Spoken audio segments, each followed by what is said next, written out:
Coulter 1K. I'm already into the 420, damn it. So what are you doing? Nothing.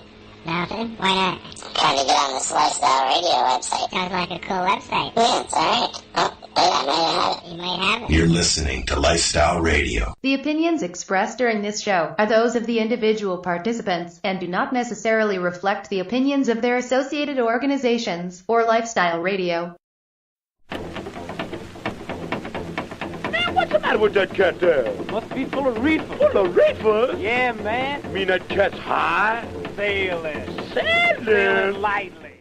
We now wander off the beaten path with an update from the Reefer Reporter. Welcome to the Reefer Reporters. It's September the 10th, and we are live here at lifestyleradio.net, and we are your audio digest of Canadian and international cannabis news. This week, Green Irene joins me, and we will be talking and discussing the previous week's cannabis news. Hello, Irene. How are you? Hey there, Al. I'm doing great. How you doing now that you're back from from your weekend away? From a weekend away, from the Karma Cup. Had a fantastic time, and I can tell you the place was literally packed, man. There was so many people there. It was unbelievable. There's a video online of Sarah, who organized it, walking down the lineup of people waiting to get in, and she couldn't believe it. We couldn't believe it. It was huge. And they had over 10,000 people in there on Saturday alone. Wow, how wonderful is that? That's fantastic. That's people voting. I say voting because they're there supporting all the entrepreneurs who are working in there. Yeah, the entrepreneur, the event itself, absolutely. Yep. And that says a lot. Over 10,000 people on the opening day. Incredible. Yeah. Oh, it was. There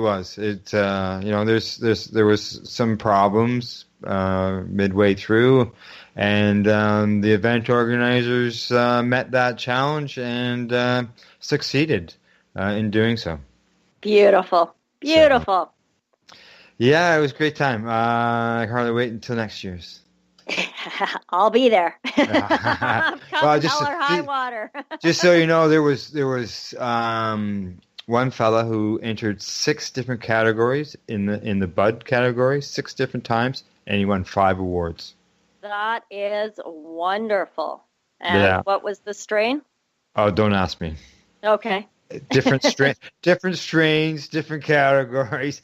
You'll have to look it up at the Karma Cup website, thekarmacup.com, because they will post the winners up there. I don't know if they're up there yet, but they will be posting the winners. They have in the past. So excellent. Yeah, I saw a couple of titles in my news feed I haven't been able to get to yet, so perhaps that's what it's all about. And that's at karmacup.com. Correct. Yep. Excellent. Yeah, it was good. A good show of community support by everybody in the cannabis community. All right, Irene, we got lots of news, so we should get at her. Well, yeah, absolutely. I'm going to guess our Canadian military wasn't there. Can I say that because of our first story? That's right. No, the Canadian military wasn't there, but they have announced what their plans are when it comes to the servicemen and recreational cannabis. Yes. According to this, the new National Defense Policy and Regulation are barring recreational pot from military ships and aircraft. That's right. They're going to severely restrict and in some cases even prohibit the use of recreational cannabis once it becomes legal this fall.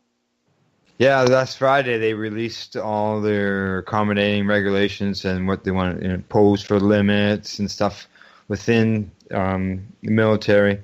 And they're wide-ranging compared to what happens when it comes to the alcohol end of things. They're wide-ranging when it comes to... more wide-ranging than when it comes to alcohol. Like they have more... It's easier for them to consume alcohol than it is for them to consume cannabis. Yes, and that's very, very frightening for a lot of reasons. I guess the Lieutenant General Chuck Lamar said that the military has been focusing on putting the right prohibitions in place and believes the new rules strike an appropriate balance that will respect the law while allowing Canadian Armed Forces to do its job. I don't understand the right prohibitions simply because, as you said, This is far more detailed than anything that governs alcohol, and we know that alcohol is a behavioral changer. It changes behavior. Oh, yes. It changes, it poisons the mind. Sorry, go ahead. Yep, the regulations state members of the military are barred from consuming cannabis within 8 hours of being on duty, and they aren't allowed to smoke or ingest it during the workday. And this policy covers both uniform and civilian members. And for those handling weapons and ammunition, conducting firefighting or medical response, their consumption restrictions are extended out to 24 hours before duty. Yes, and it goes on to say that those in safety-sensitive positions are going to have to abstain for 28 days before being allowed to do their jobs. That's right. There's an outright prohibition on use while members are serving on operations at home and abroad and during training periods. So if they're training here in Canada someplace while they're, have their free time, they won't be allowed to consume. Exactly. I'm not sure how this is going to play out for medical because it's a direct infringement, but joining the military is you give up all your rights. You become a military person. So according to the new military directive, individual branch commanders, including the heads of the Army, Navy, Air Force, and Special Forces, will have the authority to enact further restrictions as they see fit. Yeah, exactly. And they say for months they've been talking about this and that they're going to be founded on science. So officials know that the compounds of cannabis can be detected in the body for 7 or 8 days, and we're putting more restrictions on that to make sure there's no chance somebody would be affected by it. So they say it's in your body for 7 or 8 days, but yet here's our federal government, which is part of the military, right? Our federal government is telling us something completely different when it comes to driving. So yeah, let's carry on. Well, everybody's founding it on science, but whose science? Whose science? Yeah. Isn't there a song about that? I think so. I do. So, they go on to, the article goes on to explain what THC is and that, THC is the primary compound, psychoactive compound, and that it can linger in the bloodstream for up to 72 hours. It can impair a user for up to 3 hours, according to science journals, but they don't tell us which science journals. The military has long had a zero-tolerance policy on drug use. It's long-established drug testing policy for safety-sensitive positions. Top military commander General Jonathan Vance said in general order that testing will continue to be conducted on individuals where appropriate in so-called restricted occupations.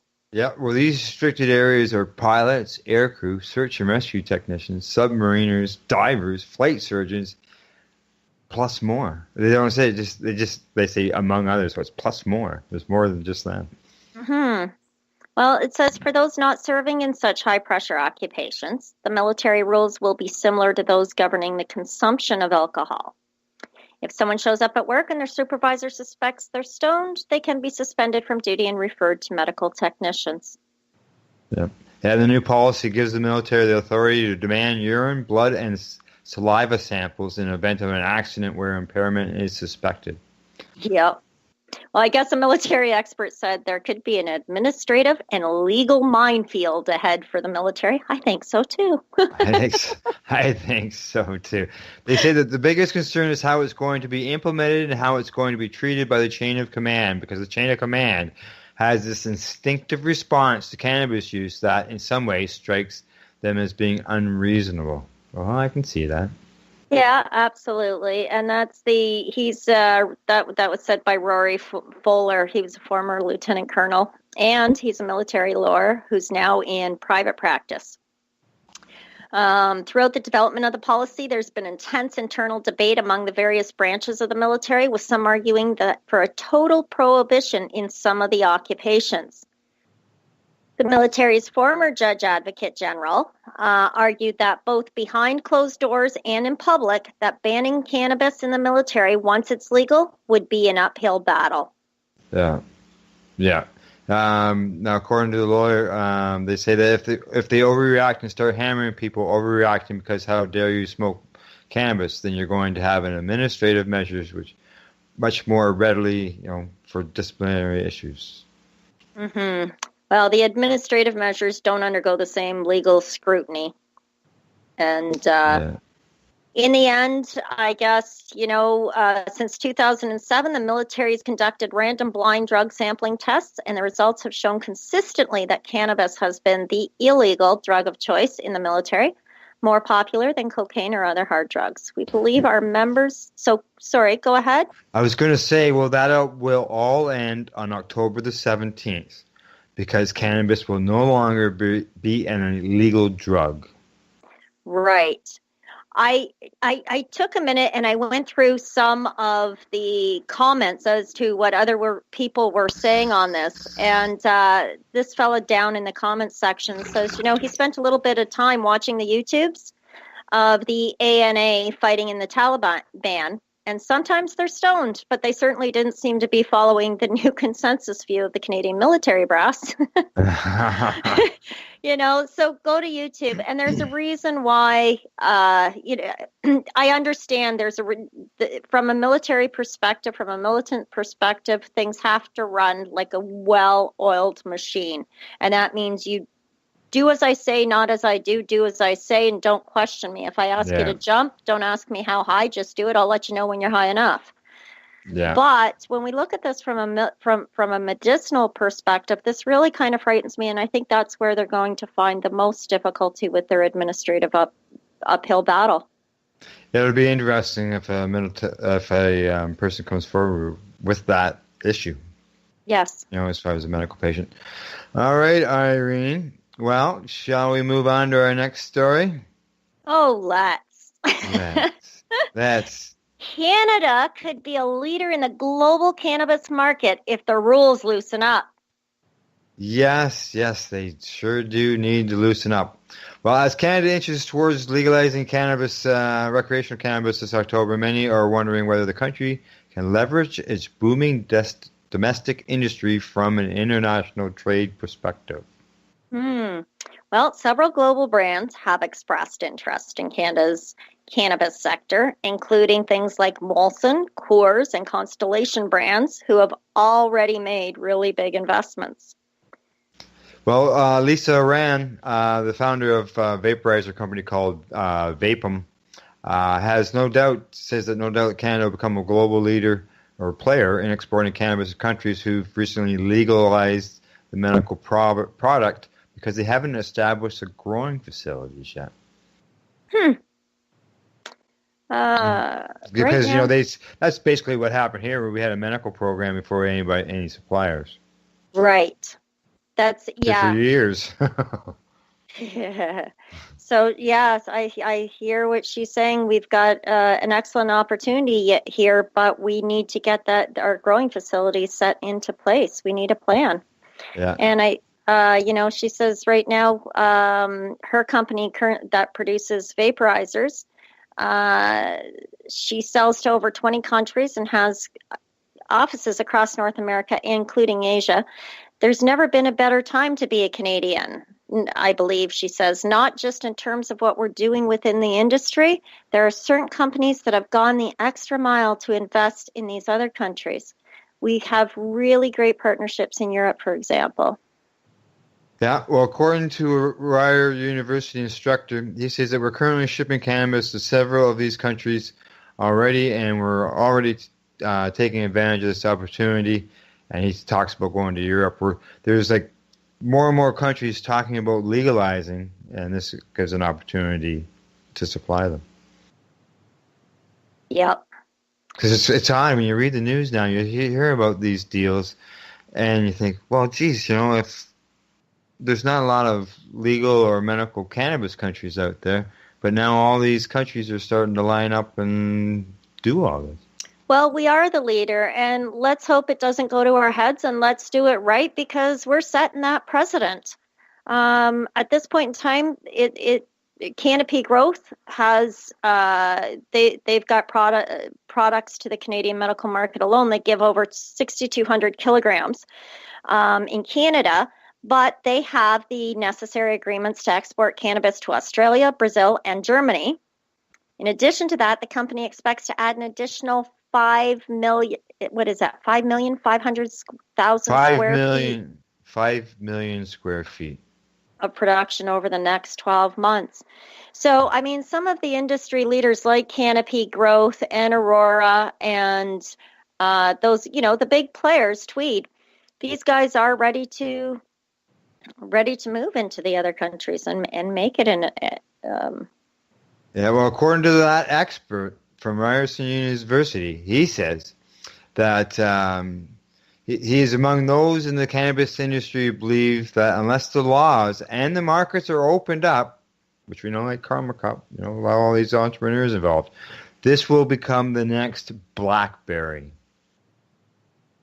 Huh. Mm-hmm. We know what happened to the BlackBerry. That's right. That's right. I know. I just had a whole mixture of feelings. It was like climbing that roller coaster. Yeah. Do I really want to be here? Yeah. He notes that the federal government's restrictions on what kinds of cannabis products can be sold in recreation in Canada could put the country behind if laws don't change. Because under the existing laws, we're not allowed to do these. It's only oil or dry cannabis, and basically, they're going to expand to some seeds and stuff with the recreational end of things. But what about the creams and the sprays and the edibles, which are still more than a year away? Edibles are at least a year away, exactly. Well, it says, the Canadian government has, for the most part, taken a pretty conservative approach. What you can't do is relax a little bit more. A lot of people in the industry consider this to be Prohibition 2.0. Yeah, I hear that online quite a bit.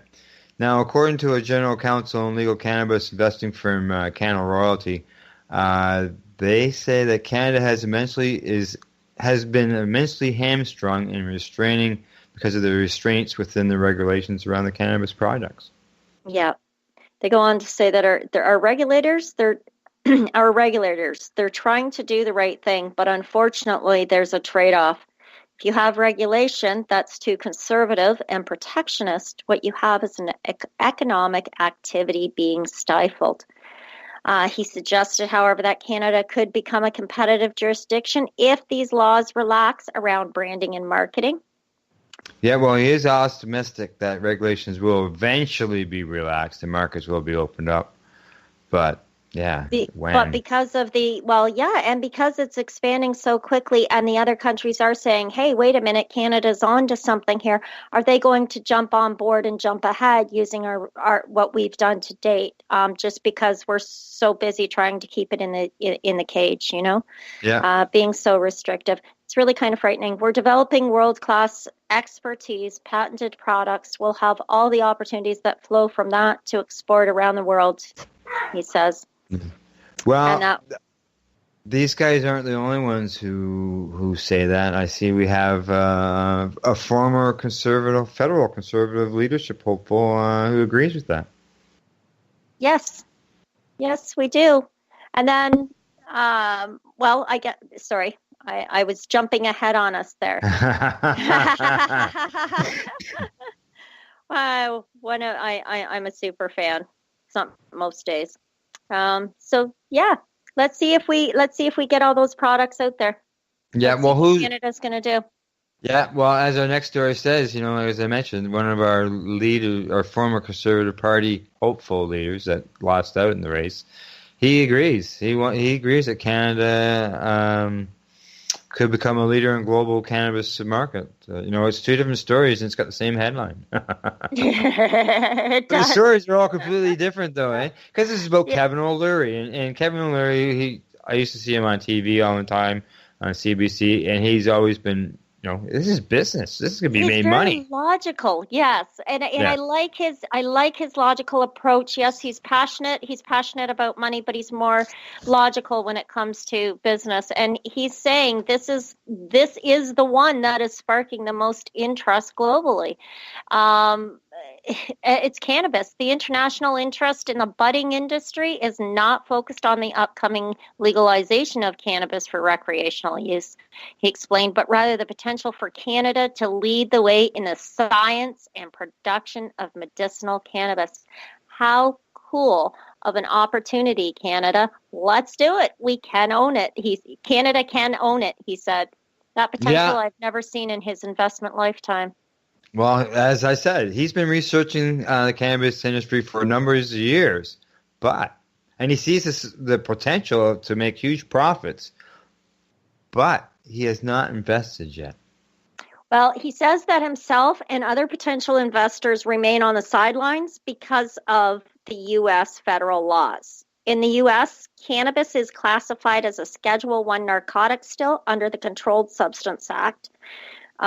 Schedule I is so it's right up there with LSD and heroin. And possession of a Schedule I drug and distributing it over state lines is a federal offense. According to O'Leary, that means billions of investment dollars are not being spent. It's right. He's right. It's not because of those, if they would go federal, they could change all that. But he suggests, which is, the same things that we as medical patients have been suggesting. Medical patients, we suggest, get a hold of our governments, talk to our governments, write them letters, blah, blah, blah. Well, he's suggesting that cannabis entrepreneurs do the same thing in the U.S. and go at the government to have it removed from Schedule I, which, others have said the same thing. And we are, he goes on to say recreational is going to be a very difficult business. He was down at the expo in Niagara Falls, the Grow Up Expo. In Niagara Falls this last weekend. Mm-hmm. So he goes on to say, it was the Grow Up Cannabis Conference and Expo. He goes on to say recreational is going to be a very difficult business. Medicinal is much more interesting because the market is global. The size of that market is absolutely immense. It is. It's huge. I love what Alan Cook responds. Whenever anybody asks him what he does for a living, he just smiles and says, I tell them I'm part of making history. And that's Alan Cook from Tweed. Oh, yeah? Yeah, I don't know. Okay. Tweed, a subsidiary of Canopy Growth, is the largest federally licensed cannabis production facility in the world at this point. Yes. Yep. And the company has grown substantially since setting up the Tweed Farms in Niagara-on-the-Lake 4 years ago. Well, look see what happens? They're in an old chocolate building. Chocolate gives you energy, and it's just go, go, go. There you go. He went from an original workforce of 30 to 200 employees. Do you know how many people can be re-employed that have been unemployed for so long? Yeah, I mean, this industry, opening up this industry without all of the restrictions just gives Canadians such an amazing opportunity. Oh, it does. And we saw that on the weekend. Yes, you were very fortunate. I'm green with envy. Well, there was 2 licensed producers that were involved in it, so just don't know. All right, let's move on to our next story. Absolutely. All right. Ontario Cannabis Store signs additional supply segments. Recently, I know that they signed, I believe it was 26 deals with licensed producers, and they have added to that as well. Yes, 6 more. They've added another 6, bringing the total to 32, and they have 10 accessories suppliers. Okay, I got a question here. So do I. I got lots. Go ahead. Okay. The in Ontario, we're going public. Private retail. Sorry, private retail. So the business can have their own. So then, why not? So we're not going to have any cannabis stores actually buying or selling cannabis. So why do they need accessories unless they plan on selling them wholesale to all these private retail places? Mm-hmm. Because they don't have stores. I have been saying since I heard right from the start that they were going online and doing all the online sales. What they've done is completely eliminated any potential of cash sales. Mm-hmm. So are they going to make sale is recorded. which means everything you purchase is recorded. You know, from a business perspective, they're doing their homework before they decide whether or not to let the lowly bees, you and I, get in on it. So, are they going to just make these accessories available at the online store? Yeah, and how long before they're not allowed in a vape shop? Or are vape shops going to be closed down? Are head shops going to be closed down? I was going to say, can they make it illegal for everybody else but themselves to... Can they? They've already done it. I know. That's why I sit there going, I probably should do this. But and just keep us confused enough to be asking questions instead of paying attention to the activity that's taking place. We sit on our back porch and we discuss this instead of standing and demanding answers from our politicians in their face. We sit on our back porch and complain to our neighbor. Yeah. Well, there's some that say the bong laws are still on the books, and they would have to be removed. And but there's head shops all over the place. Like Pace Radio Show, I broadcast that from Canada Days, right? There's all kinds of bongs there. That's right, and I mean, all of these shops have been around forever. I mean, I look at Happy Days; they've been around here forever. They're great supporters of. I did a 420 event a while back, and they hugely supported it. Good. So, yeah. Okay. Okay. Well, we got like 32 licensed suppliers, big and small, supplying Ontario with cannabis. So it's better than 2 or 3. Yes. Which I has agree. done in some of the other provinces. This is true, and that brings me back to the days when you could only get Molson's or Labatt's. Yeah. So maybe it's just stages, but. Let's see, the OCS says, now the OCS being the Ontario Cannabis Store, says it will continue to work with partners to ensure that the province has sufficient supply and a broad selection of cannabis products to meet the needs of Ontario consumers. Yeah, well. So, I'm curious to know what a broad selection is. I mean, is that 17 strains? Is it strain specifics? How is it grown? Can I find this thing out from these retailers? Do I have to be, sitting on the phone for 3 hours before I can purchase a gram of Purple Kush? You probably won't get all those questions. You may be able to find out where it comes from. But unless you know something about that company, you may not know how it's grown. Well, yeah, and they say they're doing this to protect the consumer so that they have complete and total control. But no, it seems a lot to me what they're saying is, here, we'll check it all out, and you have to trust us that this is the good one for you. Just trust us. Just trust us. Let's hope not. Let's hope not. Okay. We got 2 more stories, and then we're going to go for a break. And this is a very good reason. Let's hope not. Carry on. Yes. BC lawyer says medical cannabis users should have the right to buy cannabis in stores. That's right. A lawyer for several medical cannabis dispensaries has urged a BC Supreme Court judge to toss out an application to close the shop, saying the federal government failed to include them in its plan to legalize medical cannabis or recreational cannabis. Yep.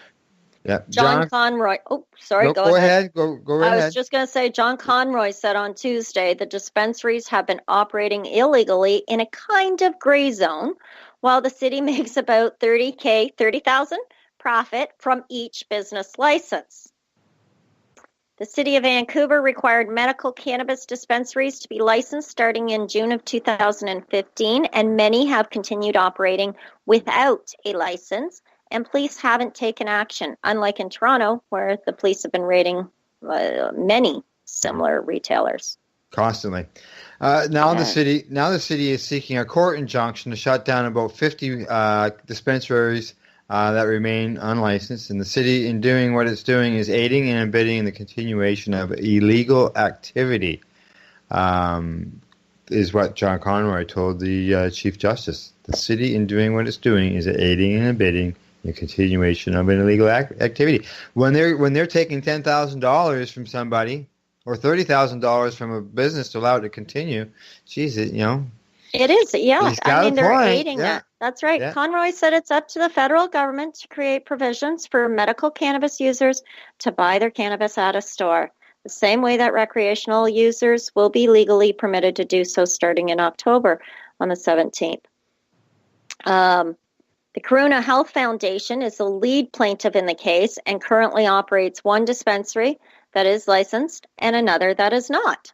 Yeah, that's right. Well, John Conroy says that most people want to go to a store, like a pharmacy, talk to people and get their medicine.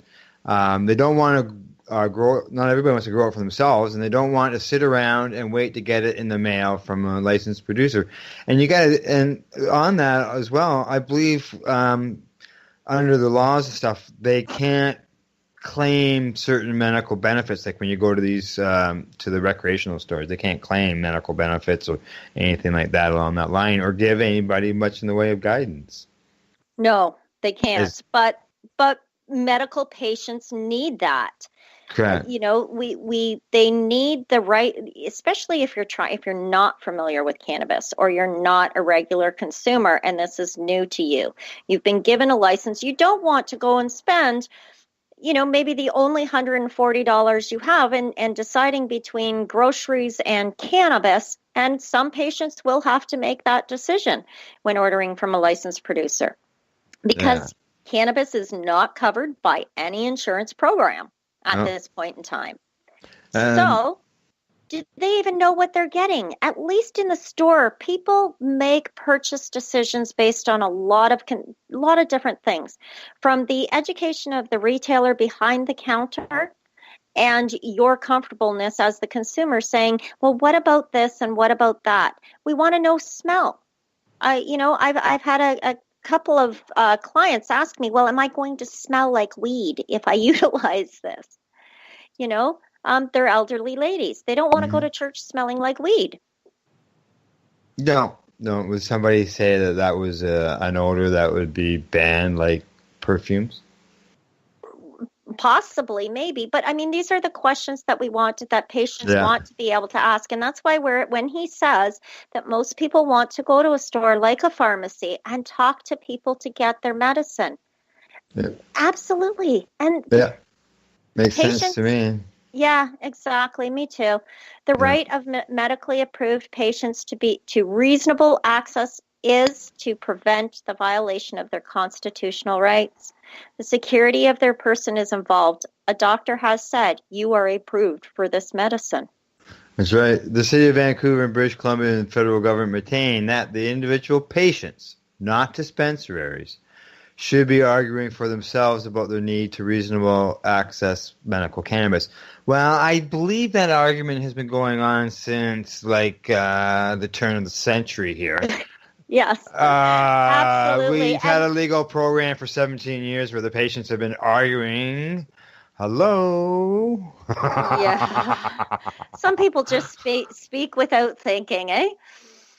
Okay, I might be one of them where I guess it's the human, and that's exactly what it is. It's just such a silly statement. And in addition to that, how do patients fight? I mean, most of them are fighting for their lives, fighting for the quality of their lives, fighting to utilize whatever spoons of energy they have just to feed themselves. They don't have the time to fight for a medicine that's helping them get better. No, exactly. Well, a follow-up to that story, which is our next one, is that the federal lawyer asked the BC judge to toss reports in the case. Oh my. A lawyer for the federal government is asking the BC Supreme Court to reject the reports of 3 doctors and a criminologist. She's arguing that they're either unqualified or they're biased in favor of medical cannabis dispensaries fighting to stay open in Vancouver. Well, I think when you're dealing with a subject like cannabis, it is a very emotionally volatile subject, and there is definite bias no matter which way. How can you argue bias when you yourself have one? I mean, be careful which words you use. Yeah, the report also fails to include supporting documents on which the court could properly evaluate its admissibility. There. Let's see, 2 of the 3 doctors practice exclusively in Ontario, and Chief Justice Christopher Hinkson suggested that that may be an issue in the relevance of their opinions. Gaddy said that the report of Dr. Carolina Landolt, who is a rheumatologist, operates a medical cannabis clinic in Toronto and makes overarching statements about patients despite her lack of expertise. Well, I wonder if Dr. Landholt is aware of this article. I know. Well, according to Gaddy there, she says that she assumes many facts, accusing the other lady of accusing of them having assuming many facts instead of having actual facts. It sounds like that alternative facts that we hear from south of the border. Yeah.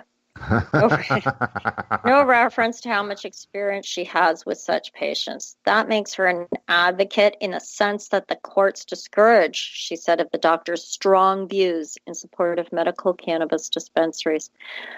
Well, lawyers that are representing the dispensaries say the core issue is that the federal government failed to include medical cannabis users in the legislation that will permit recreational users to buy pot as of October 17th. Yeah. Well, as we know right now, medical patients can grow them in a number of cannabis or get a license from Health Canada to have someone produce it for them or order it through the mail. Yes. Now, let's see, Gaddy and Price and Kirstensen, these are all doctors who practice in Ontario, also base their reports on hearsay and limited experience, while criminology professor Neil Boyd of Simon Fraser University in BC appeared to not have understood his role as an expert witness. Yep. Go for it. However, lawyer Jack Lloyd, who's a good friend here at lifestyleradio.net, who represents some of the dispensaries involved in the case, said while the reports may include some deficiencies, the doctors provided their opinions based on their experience with patients who were prescribed medical cannabis. Yes. He said some homeless patients may not have credit cards or mailboxes where they can receive the prescribed medicine, putting the onus on the federal government to amend regulations that will allow people to walk into a store to fill their prescriptions. Well, you can do it for oxys. Well, and you also got to think right now, right here in Canada, we have pharmacies that are already in the works to be able to dispense cannabis, where there is some training going on. And some of them have applied to be able to sell it. Shoppers Drug Mart. Just to name one. Well, it's going to be interesting. And, you know, hopefully they're educated. And they're educated with a broad, you know, how to think, not what to think. That's right. Yes. And lawyer John Conroy also mentions that he said the lack of access to medical cannabis is the infringement of patients' charter rights. You know, we refer to the Charter of Rights and the Bill of Freedoms often, and as activists, as patient activists, we do. To sit down and read these takes some time, but every Canadian should sit down and read what your Charter of Rights are. Learn what the Bill of Freedoms mean to you as a tax-paying Canadian citizen. Yeah. All right, Irene's lecture for the day. I'm done. Sorry. All right. Well, just so you know, the lawyers don't agree. Lawyers for the federal, provincial, and municipal governments maintain a charter challenge doesn't apply to the dispensaries because they are corporate entities and not private citizens. And again, who advocates for the patients except those that are there to aid them? Yeah. On Tuesday, Hinkson granted private interest standing to dispensary owner and patient James McManus, and public interest standing to businesses Corona and Weeds Glass and Gifts, which operate stores in BC, Alberta, Saskatchewan, Manitoba, and Ontario. Yeah, they want to get a few words in, the interveners. So I guess, Well, that'll be interesting. Yes. Well, let's take a break. Alrighty, I'm in. Okay, well, it's break time. Time to medicate. This week, our news clip comes from many sources, as it covers several cannabis news bloopers And then we'll be, you'll know we're coming back when you hear a bit about Mary Jane. You're listening to the Reefer Reporters. We are live here on LifestyleRadio.net. Hi, I'm Tommy Chong, and good day, Tampa Bay. So when Josh Hamilton said he could smell it on the field, you were part of that marijuana cloud? I was at the fence, right here, third fence down, and I was smoking marijuana, watching the World Series for free. She seemed to be okay, and part of her body, maybe her leg, was slightly in the water. Yeah, her leg was slightly in the water. I mean, when they were coming out, like they're dipping in, it was pretty rough out there. I didn't know for one thing. What were you talking about again? Yeah, she was rescued. She was. Yeah, I am Vartan Asnayan, and I got swag. Where are you from? Where are you from? I'm from Hollywood, California, Yerevan. And why'd you lead cops on this chase? Because I got swag. I wanted to make it look good. Are you on drugs or alcohol? No, sir. Do you take drugs or alcohol? What is drugs? I think I'm having an overdose of this, so is my wife. Overdose of what? Marijuana. But I don't know if it had something in it. Can you please send rescue? Do you guys have fever or anything? No, I think we're dying. Okay, how much did you guys have? I don't know. We made brownies, and I think we're dead. Time is going by really, really, really, really slow. Well, instead of being charged, Prella. Sorry. Burning behind me is 8.5 tons of heroin, opium, hashish, and other narcotics. Come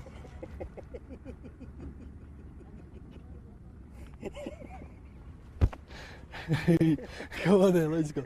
Come on.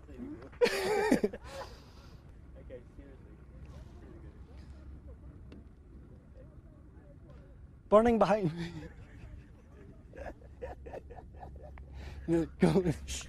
Quick. Well, we just need one more.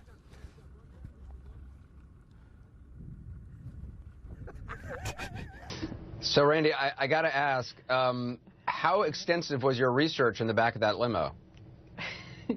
You know, Anderson, it was top-notch. We did very extensive research, I have to tell you. My brain was a little fuzzy by the time I got out of there. Oh, yeah, I wasn't thinking right. I couldn't remember even some of the questions that I wanted to ask in the interview, which has never happened to me when I'm reporting in the field. And I found things to be really funny, much funnier than I normally do. So I think we got a little bit of a contact high there. How much longer are you going to be there for, Randy? You moving there? Or? I think I need to come home. I'm coming home tomorrow. Come back to the East Coast. Yeah, come back to the East Coast, Do you Randy. think they'll know? Right, thanks very much. Okay. I want to wash your clothes before going through security at the airport, too. I don't know. A lot of smoke probably set in. Are you looking for cannabis news, education, and people's opinions? Are you looking to learn what Canadian and international cannabis advocates are doing? Not only now, but what got them to this point in their lives, and what does the future hold for them? Do you want to learn how patients are using cannabis as their daily medication, or learn how their cannabis use helps them with their medical condition? If you answered yes to any of these questions, then I'm going to suggest to you to tune in to Lifestyle Radio. Catch their live weekly shows and have your questions and concerns answered and find the experience you're looking for. Monday, catch your weekly news broadcast with the Reefer Reporters. Then on Wednesday, get several hours worth of cannabis public education. We get things started with cannabis and coffee with Tamarawana. Then tune in and catch Pottawa with Russell Barth, who calls himself the world's angriest pothead. Finish up your evening with the award-winning Pace Radio Show with Al Graham and joint host Kim Cooper and Alicia Yashishin. No week would be complete without tuning into Friday night's program, the 420 Radio Show featuring Al Rapp and the 420 Radio crew, Mary Jane Baker and Marcel Gignac. Cannabis is a lifestyle, and you can catch all your cannabis lifestyle information right here at lifestyleradio.net or at our sister site, 420radio.ca. High grade, yeah, you know.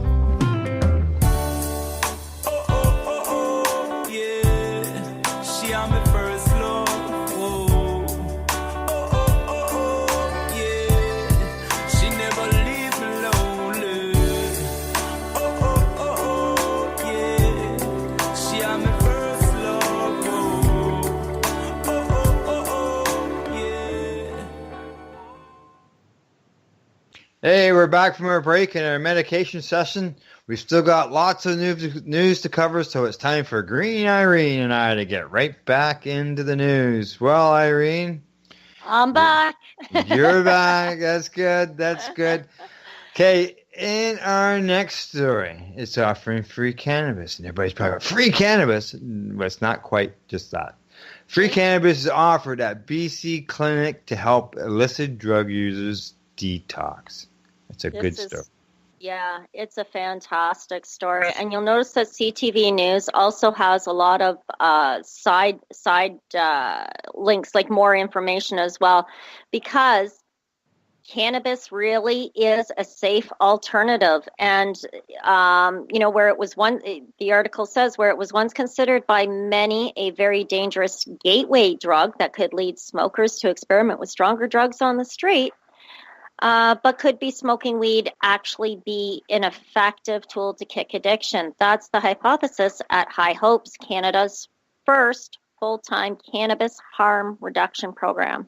Nice. Well, based on Vancouver's East End, the ground zero for the deadly opioid crisis, the clinic provides those addicted to drugs with free or low-cost cannabis and cannabis-derived oils to help them stop using the illicit drugs. Yeah. The program has been effective, organizers say. Of the 100 people that were registered in the program over the last year, up to 50% of them are taking fewer street drugs, and 25% are off opiates altogether.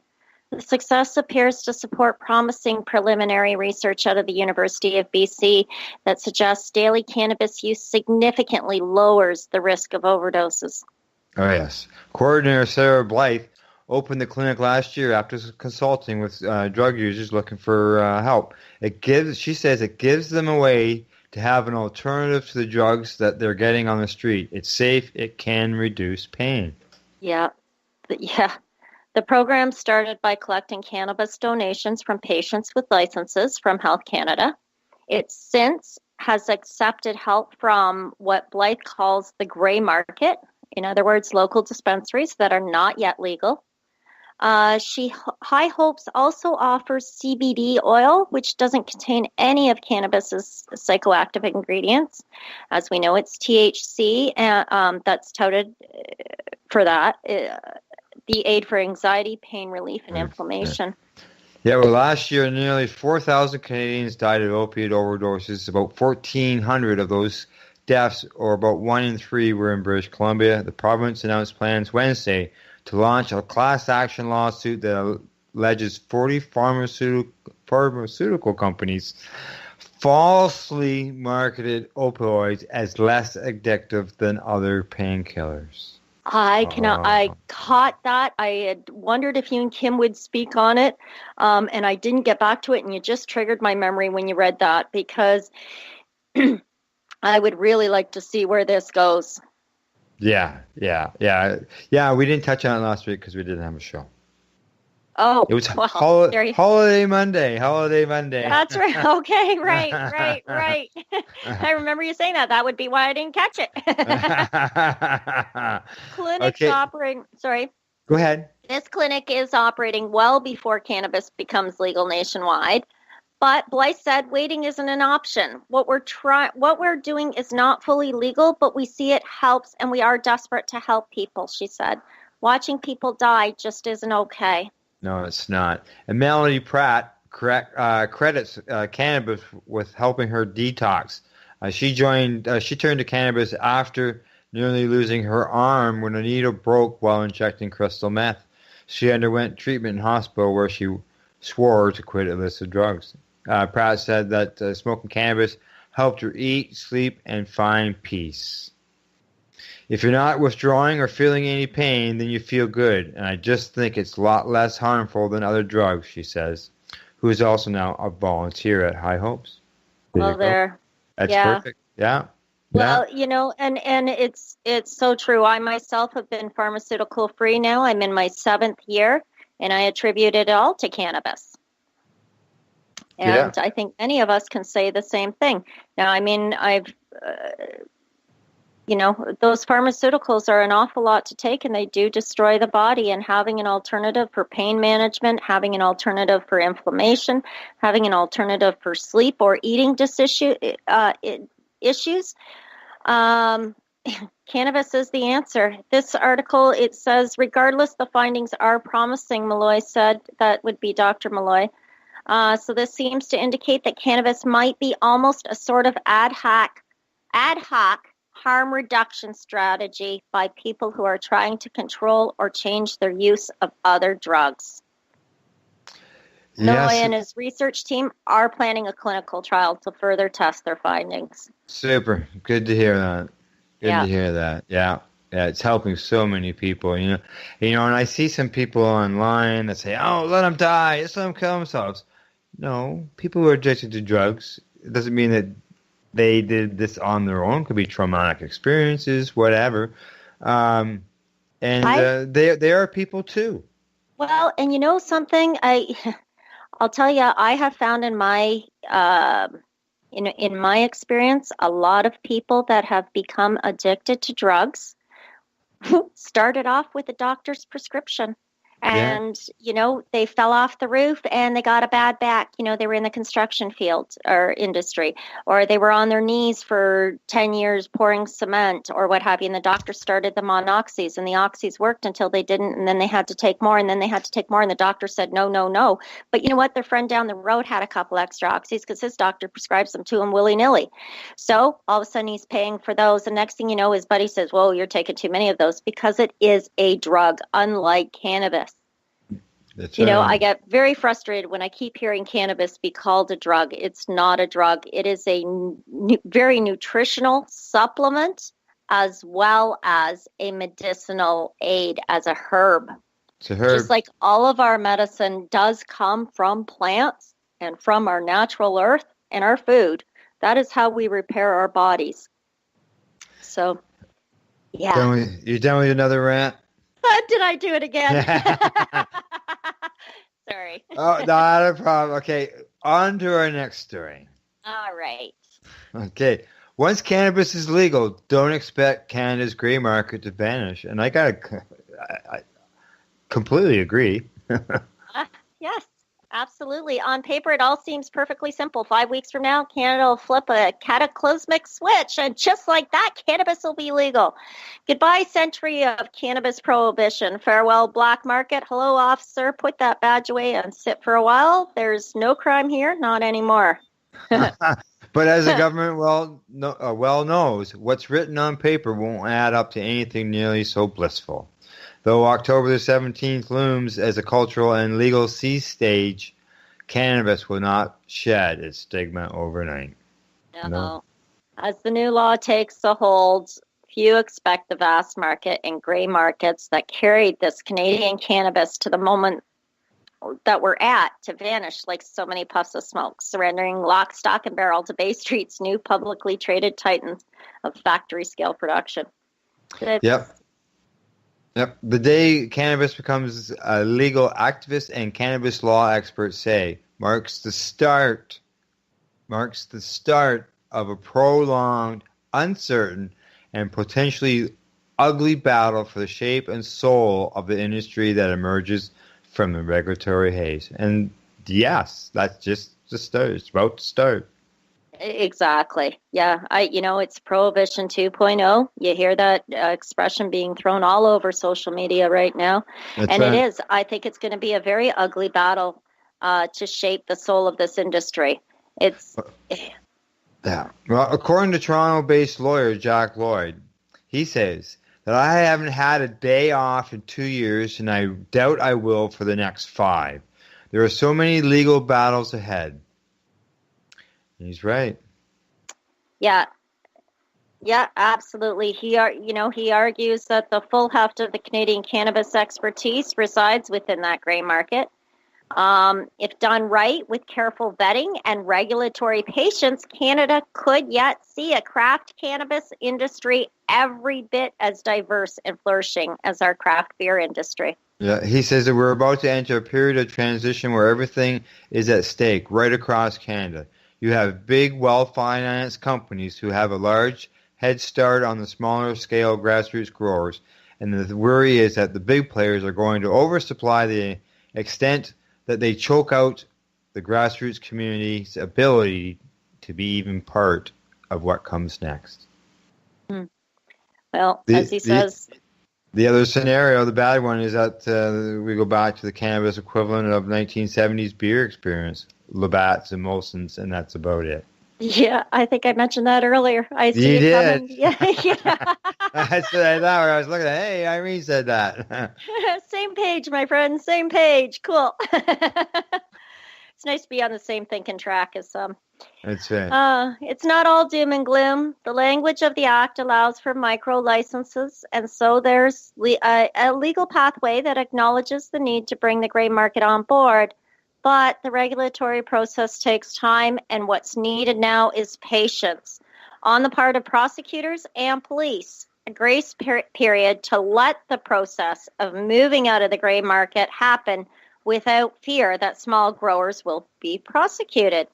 Yes, that's right. That's, like, for example, here in Ontario, private retail on the cannabis end, due to some of these existing places, dispensaries closed down now and try to become legal under the new regime. Right. And in other parts of the country, if I'm not mistaken, there will be bricks and mortar shops. Correct. Yeah, they're under they'd be the same thing. Here, wherever there's private, if they... Well, the article says that Ontario is already emerging as a big cannabis powerhouse, home to major licensed producers that are scrambling now to fulfill orders across the country in time for October 17th.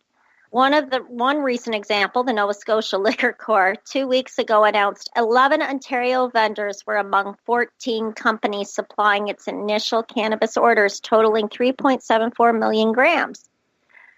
I think we did the math on that. That's a lot of poundage, that is. Yeah, that is. It sure is. But, yet there's a province that only has access to 14 companies. Yeah. So among the most ambitious Ontario projects is the transformation that's now underway at a massive former craft factory in Cobourg by Whitby, based FB Pharma Inc. in partnership with Uxley Cannabis Group Inc. By the new year, the project will begin harvesting 220,000 square feet of indoor cultivation, first milestone in the firm's goal to establish the largest indoor cannabis facility in the world. Weren't we just talking about one that was 5 million? Yeah, billion. Thought so. Okay. 5 million. No, it was actually. I looked at that afterwards. That 5 million square feet was actually 500,000. They had a comma in there that didn't need. It kind of messed me up too. I wasn't sure if they just put the comma in the wrong spot or they missed a zero. So no, exactly. Yeah. I was going by the commas, but there's 2 commas in there, and then after you went on and on, I looked at it again and went, well, geez, there's only 2 zeros. Is that 3? So, but even still at 500,000, it would still be larger than this 220,000. Correct. So, yeah. And I think everybody's claiming they're the first. I think this is happening with it because they're so busy doing their own thing. They don't have all the time in the world to pay attention to what the competition is doing necessarily. And everybody's coming out with their new announcements. We're the first all simultaneously. And to get hung up on those details, I think, is silliness at this point. But, we need the wow factor, I suppose. Exactly. Oh, that's such emerging. Go ahead. Okay. According to Chris Enns, he says that we've been working with Nova Scotia growers, and there's so much talent or local talent here, but there won't be any of it for sale at the government stores on October 17th. He says the local craft market here just doesn't have the lobbying power of the big players in Ontario and British Columbia. But what I am seeing is local growers doing everything they can to self-regulate. More and more people in the gray market are registering with Health Canada and going with new packaging that conforms to the new rules. People are taking it as far as they can with the goal of being on board into the legal regime. Into the legal regime. I like that word. It really applies. As a longtime activist for medical cannabis, Enns remains defiant over what he sees as a serious gap in the new laws. we won't see access to cannabis derivatives in the government-run shops, and so we're staying open after October 17th, he says, to ensure that patients have access to the edibles, extracts, tinctures that the patients require.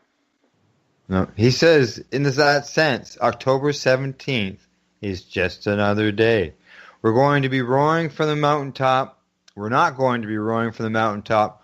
We'll be in the shop bracing the next raid because the Halifax Integrated Drug Enforcement Unit has already informed me quite succinctly that they will be back. Jeez. Well, Enns and others say that the gray market is not powerless in this equation.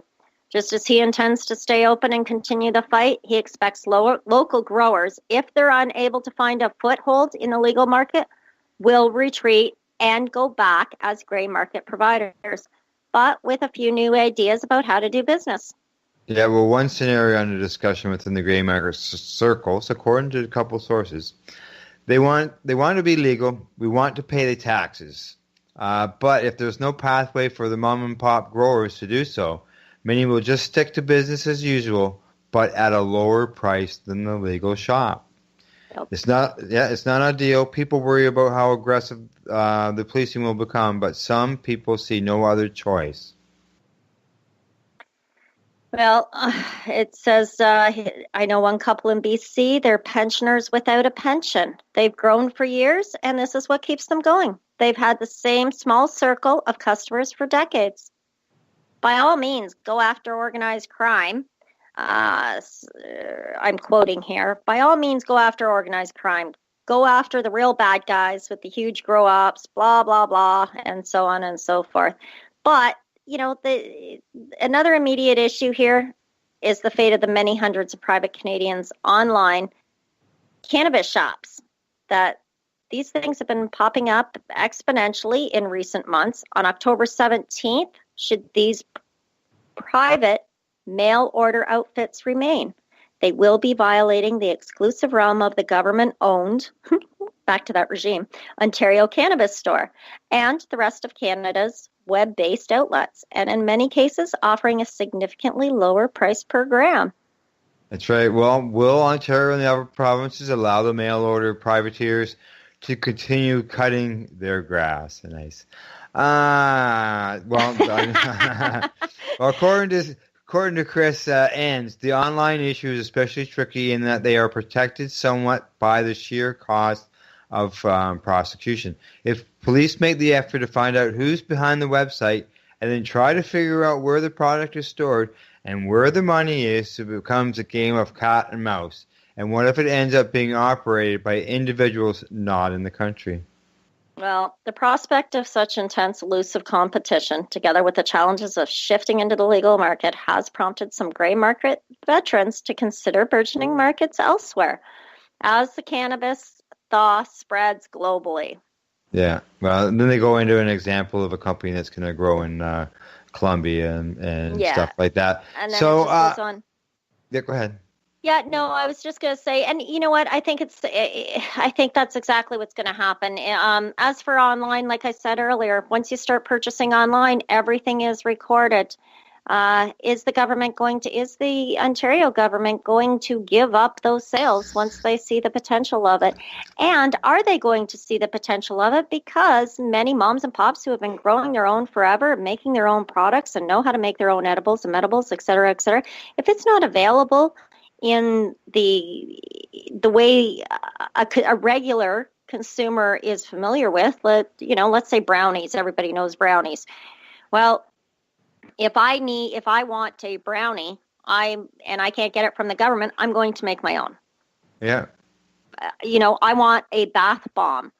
It's very relaxing. You can make your own. You can make your own. Exactly. You can make your own. Yeah. And but it would be nice to not have to. I don't want 30 bath bombs. And not everybody not everybody knows how to make bath bombs. Not everybody wants to. And actually, talking about bath bombs, shout out to Sean Drew, who donated 4 bath bombs for the 420 radio crew over the weekend. Oh, very nice. Yeah, Chronic Canvas. There you go. Yes, he did. Sent us home with 4 of them. Very nice. Yeah. All right, continue. So we're basically done that story? I think we wrap that up. We all know right. that gray market is going to take a lot more effort to weed out than they think. No pun Mind you, intended. this one scares me. This next article. Next story does. Here we go.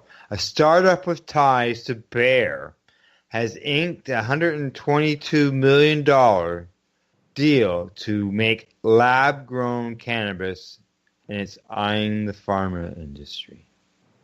Yeah. After months of searching, they say it was love at first sight for Jason Kelly, the CEO of a startup known for its work turning bacteria into consumer goods such as fragrances. Kelly's company, which is called Ginkgo Bioworks, has been looking for cannabis production partners so it could apply its technology to cannabis. It uses a process similar to that which it uses to make flavors and scents, and the company aims to make lab-grown marijuana strains with pharmaceutical potential. As in the pill form. Well, yeah, I mean, they're going to chemically create, and here's how they're doing it. Okay, they discovered Kronos, which is a Toronto-based cannabis producer. They've got the green rooms, and these guys, Kelly says, let me just see here. They had green rooms, automated tracks to move plants around, A to B testing on various light configurations. Everything was exactly what we'd been looking for. Yeah. So part of this deal, the Canadian lab space to play with, okay, so Kronos will use Canadian lab space to play with cannabis's DNA. Play with cannabis's DNA. Frankenweed. Oh my, it's a synthesized version. It's like, it's not orange juice, it's orange flavored juice. It's orange, yeah. Except now they're playing with our medicine and our food. Yeah, well, Ginkgo aims to manufacture a handful of the plant's better-known compounds like CBD and THC, as well as some of the lesser-known ones, such as THCV, which staunches appetite, but is only present in the plant in very low quantities. Using this technology, they say that they could make all these ingredients at low cost and in desired quantities. Low cost. Yeah, well, if successful, the work would be a major interest to pharmaceutical companies, which have long been eyeing marijuana or cannabis compounds for use in medications, and have recently begun turning them into federally approved drugs. There's so much new discovery work on the pharmaceutical side that possible using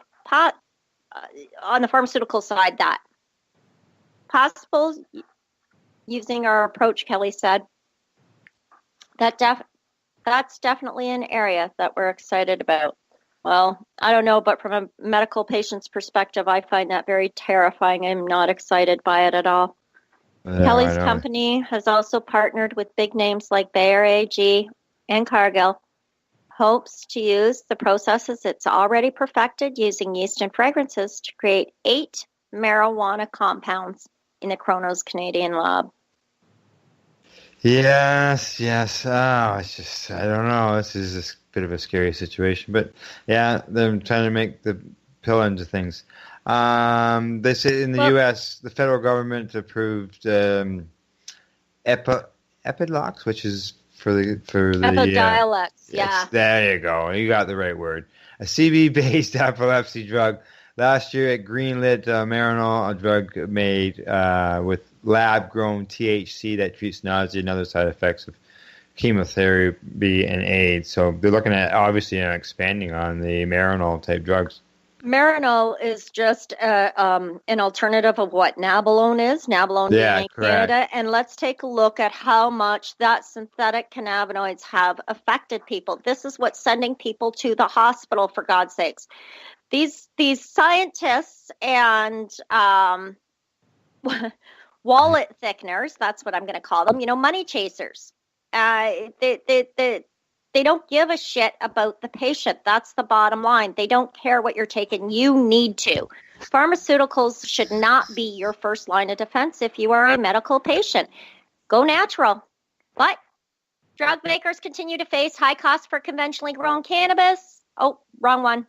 Yeah. Well, there's patients do deal with that, but like if cannabis is so expensive, how are they going to make cheaper pharmaceutical drugs? Well, because they're creating the THC molecule. Yeah, it's not real. Yeah. It's not real. Real. It's synthetic. Fake. I mean, my God, go to Star Trek, people. All right, let's move on to our next story. All right.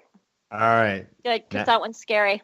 Let's go to our sports news. Sports news. Sports news. Yes, in our sports news today, the NHL says legal cannabis in Canada won't change its drug rules.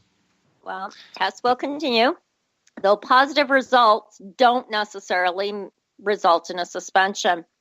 The Deputy Commissioner, Bill Daly, says that the NHL does not expect to change its rules on cannabis with the legalization of cannabis becoming legal on October 17th. He said in an interview, go ahead. Yep. Go ahead. I was just going to say, he said in an interview with the Associated Press on Thursday that the move won't affect NHL or NHL Players Association drug testing policy. He said that the league tests for cannabis, but a positive test by itself does not lead to suspension. Yeah. Rather than altering the stance, Daly said the league and Players Association are ramping up efforts to educate players about the details. The NHL has 7 teams based in Canada, while Colorado, home to the Avalanche, allows some legal cannabis use.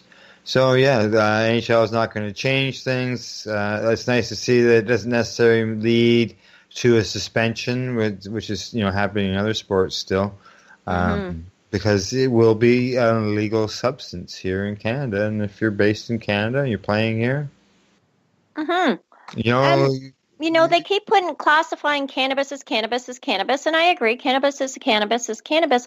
Let's take a look at how some of these players play. I don't know when the last time you watched a hockey game was, but I don't watch them very often. The last one I watched, they're awfully brutal out there on the ice. They're beating the crap out of each other. They got to be sore at the end of the day. Now, utilizing cannabis at the end of the day, even if it's a CBD, high CBD, to bring down the inflammation, to decrease that soreness. That cannot, and that's what he's saying. It won't necessarily result in a suspension. Yes, that's right. And I think that's good. They are looking at cannabis as medicinal and cannabinoid therapy as being an option. If they have a player who's using it legally as a patient, I'm sure they got to allow that. And the fact that, like you say, the players are out there, they're beating on themselves, whether it's through checks to fights, but they're out there and they are taking a pounding on the bodies. And, the NHL, just like other sports, has had substance abuse issues. So cannabis could help them with that issue. If it can help them with the pain, and we all know that cannabis is not, what's the term I'm looking for? Help me out, Al. To make you stronger, faster, bigger, better. Right, yeah. It's not that kind of a stimulant. It's not a performance-enhancing drug, a substance by any stretch of the imagination. Now, it might get you a little more creative, and you'll solve the world's problems, perhaps. You won't remember how you solved them, but it's not performance enhancing unless you're an artist.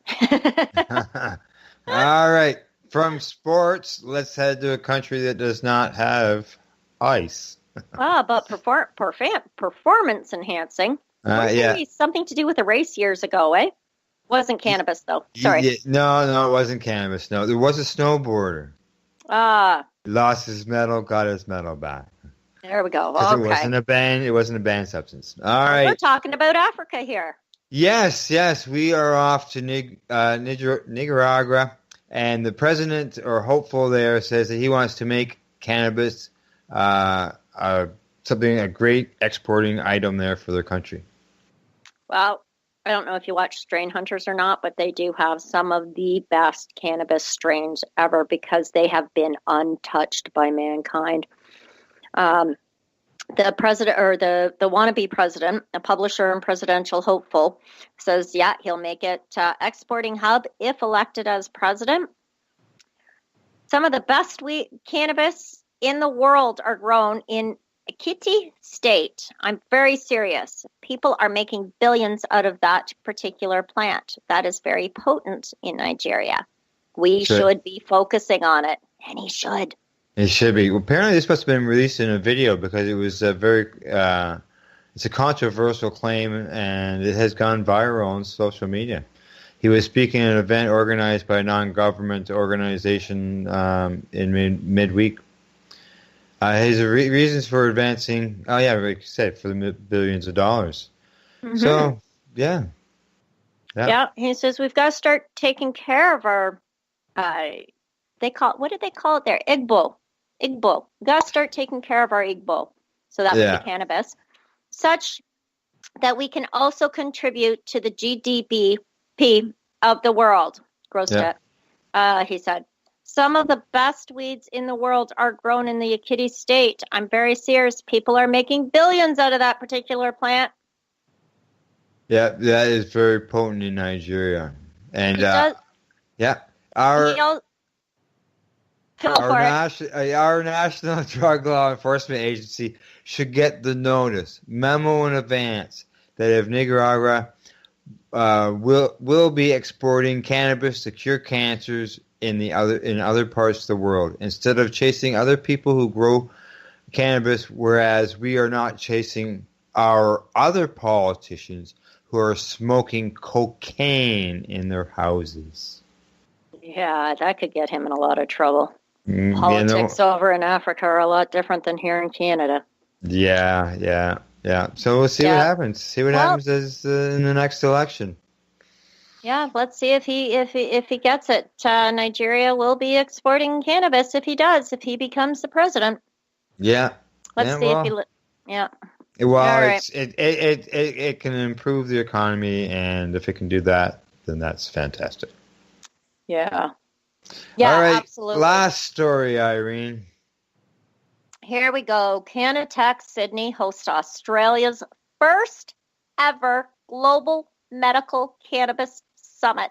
So nice to see things starting to happen in Australia. For 6 years ago, these were some of the first people I was talking to were Australians about cannabis. So, and it wasn't legal. So as the global medical cannabis market continues to expand exponentially and increasing numbers of countries around the globe legalize its use, Australia's first ever medical cannabis summit will take place in Sydney, October 28th to the 30th. The summit's going to cover the most current industry topics, including ag tech. So it's going to be very, very, very informative from the looks of it. And it's nice to see that this is starting to happen for them. That's right. Australia is a key and growing player in the exploding cannabis field. Many Australian cannabis companies are on the cutting edge of the market, and we are thrilled to bring some of the world's leading companies and investors to Australia to meet their counterparts to discuss a range of business and technological issues. As a native Australian herself, who happens to be Saul Kay, she's the founder and CEO of CCAN Israel Cannabis, she says that we are thrilled to bring we meet their counterparts to discuss a range of business technical issues. I'll get this right. As a native Aussie myself, I could be more proud to bring Canatech to my country of birth and work with like-minded professionals who understand the immense global health and business potential of medical cannabis moving forward. And that it is. There is so much potential here. You know, we've all been dipping our toes in and wondering where to dive in. We've got a new lake. Let's not blow it up. Let's not be stupid, and don't let the politicians have complete and total control. No. There's lots to go around. So everybody should be able to be involved. All right, Irene, that was your last story. Before I sign us off, this is your chance to throw a shout out at somebody. Oh, well, I'm just going to say, tune in next week. Just tune in next week. All right. Next week. All right. Next week. I'm ready to stop talking now. Yeah, that's when Kim will join me next week. Well, that's our Reefer Report for September the 10th, 2018. And in closing, we'd like to say thank you for listening. If you enjoyed it, please share it with your coworkers, those you love, and those who need to know. And don't forget, you can catch us every non-holiday Monday. Until then, till the next time, don't forget to educate, medicate, and do not incarcerate. So what are you doing? Nothing. Nothing? Why not? I'm trying to get on this Lifestyle Radio website. Sounds like a cool website. Yeah, it's alright. Oh, I might have it. You might have it. You're listening to Lifestyle Radio. The opinions expressed during this show are those of the individual participants and do not necessarily reflect the opinions of their associated organizations or Lifestyle Radio.